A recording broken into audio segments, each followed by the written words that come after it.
प्रदेश के अंदर और मैं कहूँगा पूरे देश के अंदर कोरोना के काल के अंदर सरकार का बेइंतहा गैर जिम्मेदाराना रवैया है। जब कोरोना के केस 500 थे तो पूरे देश में लॉकडाउन था, और जब कोरोना के केस लाखों में आ रहे हैं तो पूरे देश में लॉकडाउन खुल गया।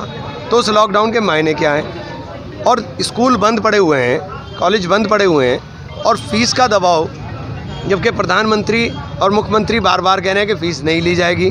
प्रधानमंत्री जी ने ऐलान किया कि फैक्ट्रियों के अंदर मज़दूरों को भी वेतन दिया जाएगा, इनसे फ़ीस नहीं ली जाएगी, और किराएदार किराया नहीं लेगा।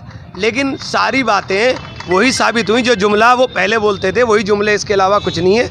और देश को मूर्ख बनाने के लिए नए नित नए मुद्दे तलाशते रहते हैं। अब आप जब मुखर होना शुरू करेंगे तभी कोई ना कोई इशू खड़ा कर देंगे। राम मंदिर बना कोर्ट के आदेश से, राम मंदिर के लिए सुप्रीम कोर्ट ने आदेश दिया, और राम मंदिर के उस आदेश को पूरे देश ने स्वागत किया कि हम सहर्ष इसको स्वीकार करते हैं। उसका इतना महिमा मंडन इस तरह से किया गया जैसे मोदी जी ने कुछ किया हो। हकीकत यह है कि मोदी जी ने कुछ किया ही नहीं, और बिना कुछ किए मोदी जी सब चीज़ में क्रेडिट लेने में माहिर हैं। तो क्रेडिट लेने के लिए लोगों का ध्यान दूसरी तरफ बच जाए, इधर काम पे लगा दिया। अभी देश के अंदर हालात बहुत ख़राब हैं, भूखमरी की स्थिति देश के अंदर आने जा रही है, और सरकार को इस तरफ ध्यान देना चाहिए। इस कुंभकर्णी नींद में सोई सरकार को जगाने के लिए जनता सड़कों पर उतरी है, उसी का समर्थन हम लोग कर रहे हैं। बहुत बहुत धन्यवाद। लोग यहाँ पर इसलिए आए हैं कि उत्तर प्रदेश के अंदर और देश के अंदर जिस तरह से कोरोना महामारी के चलते परेशानियों का सामना करना पड़ रहा है, अर्थव्यवस्था खत्म हो गई है, रोजी रोटी के लाले हैं, उन हालात में बच्चों का ना स्कूल है और ना बच्चों की शिक्षा है, फीस फिर किस बात के लिए।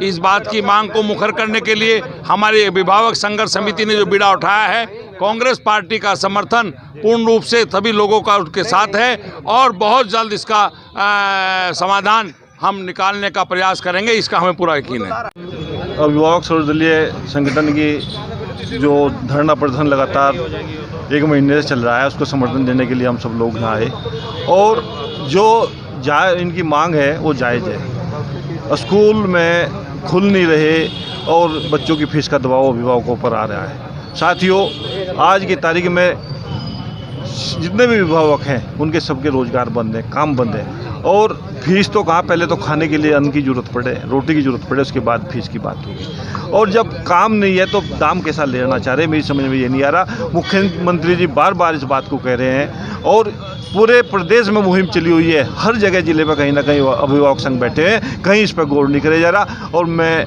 मुख्यमंत्री जी से कहना चाहता हूँ, कम से कम अभिभावक को तो सुनो।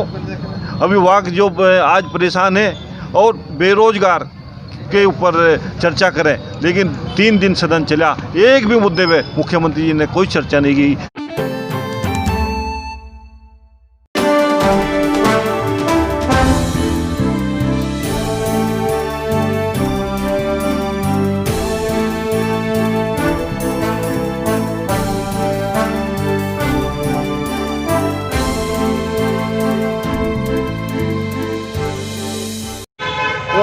मेरा नाम डॉक्टर संजीव दुर्जन, पूर्व छात्र संघ अध्यक्ष विश्वविद्यालय मेरठ, और आज हम एजुकेशन फ्रीडम फोर्स के माध्यम से आज हमारा धरने का दूसरा दिन है। हमारी 3 मांगों को लेकर हम धरना स्थल पर उपस्थित हुए हैं। पहली मांग हमारी ये है, देश में पूर्ण समान शिक्षा व पूर्ण निःशुल्क शिक्षा कानून लागू हो।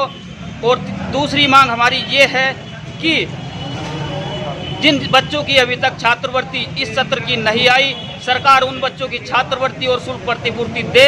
तीसरा विषय हमारा ये है कि जो सरकार ने 0 बैलेंस एडमिशन के लिए ख़त्म कर दिया कानून, और 60% के अभाव बच्चों को लोगों को छात्रवृत्ति देने का निर्णय तय किया है, उस कानून को सरकार वापस ले। और इन तीनों उद्देश्यों को लेकर आज हम धरना स्थल पर उपस्थित हुए हैं।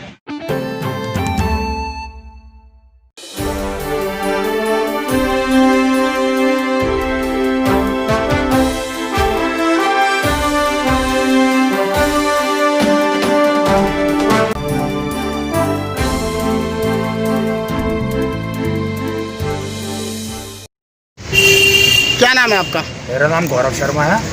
क्या मामला है? ये सीवेज समस्या को लेकर वार्ड 48 में बिल्कुल भी अनदेखी करी जा रही है। वहाँ कार्य की निर्माण सामग्री लॉकडाउन से पहले की वहाँ पड़ी हुई है, और कोई कार्य वहाँ नहीं हो रहा। लॉकडाउन से पहले जो पाइप आए थे वो भी उठा लिए गए, किसके कहने पे उठाए गए वो? जब निर्माण सामग्री एक बार आ गई है, ऐसे ठेकेदारों को चिन्हित करके उनके खिलाफ कार्रवाई करें नहीं क्यों? कौन है वहाँ पर पार्षद? भगत सिंह जी। क्या आश्वासन दिया है नगर आयुक्त साहब ने? वहाँ एक द्वेष भावना से कार्य करा जा रहा है, क्योंकि मैं पार्षद का चुनाव वहाँ से समाजवादी पार्टी से लड़ चुका हूँ।